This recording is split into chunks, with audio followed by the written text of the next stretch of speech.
फरवरी 2023 Italy की coast के पास एक समंदर में एक टेलीस्कोप ने कुछ ऐसा डिटेक्ट किया जिसने हमारे पूरे एस्ट्रोफिजिक्स के वर्ल्ड को चेंज कर दिया।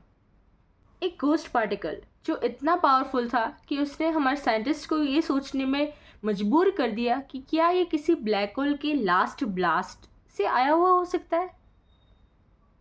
तो आज की इस वीडियो में हम फैक्ट्स की बेसिस पे समझेंगे कि ये मिस्टीरियस न्यूट्रिनो था क्या, किसने डिटेक्ट किया था, कहाँ से आया था और क्या ये सच में किसी मरते हुए ब्लैक होल का सिग्नल था। So let's start.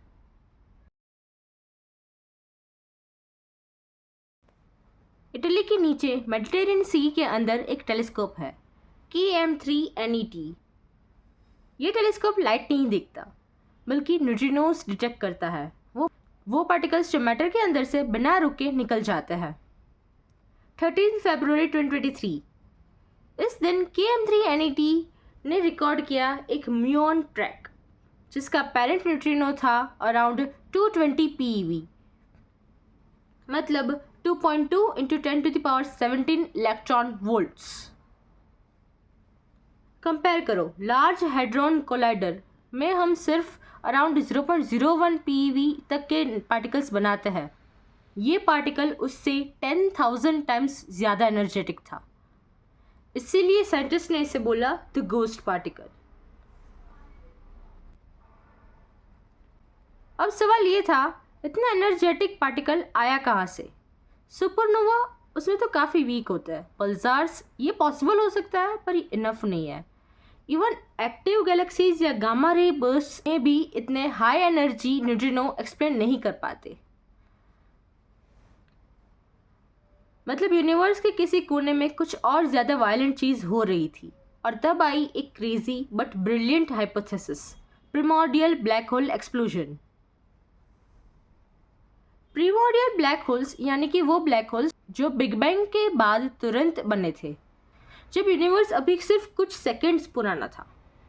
Stephen Hawking ने 1974 में कहा था कि ब्लैक होल्स स्लोली इवेपोरेट करते हैं बिकॉज ऑफ हॉकिंग रेडिएशन, और जब एक ब्लैक होल अपने एंड स्टेज पे पहुंचता है वो लिटरली ब्लास्ट कर सकता है एक फाइनल बर्स्ट ऑफ एनर्जी में। ये बर्स्ट होता है इतना एनर्जेटिक कि PeV या इवन EeV तक के न्यूट्रिनोस निकल सकते हैं। KM3NET के साइंटिस्ट ने सोचा, अगर कोई छोटा प्रिमॉर्डियल ब्लैक होल अभी एक्सप्लोड हुआ हो तो उसका एक न्यूट्रिनो हमें हिट कर सकता है, और एनर्जी लेवल परफेक्टली मैच करती थी 220 PeV। लेकिन साइंस में हो सकता है का मतलब हो गया नहीं होता। रिसर्चर्स खुद कह रहे हैं ये अभी सिर्फ एक हाइपोथेसिस है। पहला रीज़न तो ये है कि सिर्फ एक इवेंट डिटेक्ट हुआ है, एक पार्टिकल से हम कोई कॉस्मिक कंक्लूजन नहीं निकाल सकते। दूसरा रीज़न ये है, अगर ब्लैक होल एक्सप्लोड हुआ होता तो गामा रेज भी दिखते, लेकिन उस टाइम किसी ऑब्जर्वेटरी ने कुछ नहीं देखा। थर्ड रीज़न ये था कि ऐसे ब्लैक होल्स का नंबर यूनिवर्स में बहुत कम होना चाहिए, वरना हम ऑलरेडी उनके रेडिएशन देख चुके होते।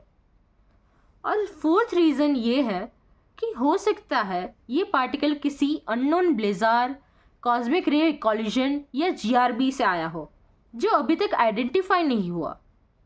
तो हाँ, ब्लैक होल थियरी फैसिनेटिंग तो है लेकिन कंफर्म नहीं है। फिर भी इस इवेंट ने एस्ट्रोफिजिक्स के लिए एक नया डोर खोला है।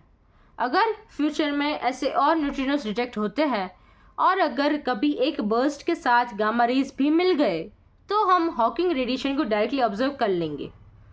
और सोचो, 50 साल पुरानी स्टीफन हॉकिंग की प्रेडिक्शन फाइनली कंफर्म हो गई। ये सिर्फ ब्लैक होल फिजिक्स नहीं, ये क्वांटम ग्रेविटी का भी गेटवे होगा। और सबसे बड़ी बात, ये एक रिमाइंडर है, यूनिवर्स अभी भी हमें सरप्राइज कर रहा है और हम बस सरफेस स्क्रैच कर रहे हैं। एक सिंगल न्यूट्रिनो, एक छोटी सी फ्लैश समुद्र के अंदर, शायद वो एक ब्लैक होल के अंतिम पलों का संदेश था, या फिर यूनिवर्स का एक ऐसा सीक्रेट जिसका कोड हमने अभी डिटेक्ट करना स्टार्ट किया है। आपको क्या लगता है, क्या सच में किसी ब्लैक होल का लास्ट एक्सप्लोजन था? कमेंट्स में मुझे ज़रूर बताइए। मिलता है नेक्स्ट वीडियो में नए म्यूजिक कंसेप्ट्स के साथ। Till then keep looking up and stay curious.